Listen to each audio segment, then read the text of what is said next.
ही चप्पल पाहताय, किंमत आहे तब्बल 80,000 रुपये.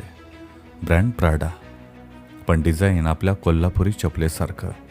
आता विचार करा, आपल्या महाराष्ट्रात जन्मलेली, आपल्या मातीत शिजलेली, पिढ्यानपिढ्या हातांनी साकारलेली कोल्हापुरी चप्पल आज परदेशी नावाखाली परदेशी दुकानात एक लक्झरियस प्रोडक्ट म्हणून विकली जाते. आणि आपण मात्र गप्प. ही केवळ चप्पल आहे का? नाही, तर ही आपल्या संस्कृतीची, आपल्या इतिहासाची आणि आपल्या माणसांची मेहनतीची ओळख आहे. पण ती घडवणारा कारागीर आजही एका अंधाऱ्या खोलीत बसतोय. ना त्याला श्रेय मिळते, ना नाव, ना पैसा.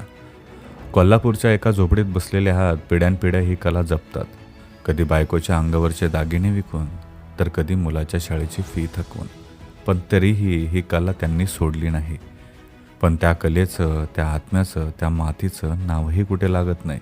हे फक्त बाजारातलं शोषण नाही, तर ही आहे आपल्या मुळांची चोरी.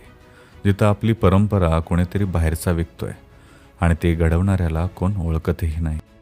आता तरी जागे होऊया, कारण कोल्हापुरी ही फक्त एक चप्पल नसून ते आपल्या महाराष्ट्राच्या संघर्षाचं, सन्मानाचं आणि संस्कृतीचं प्रतीक आहे.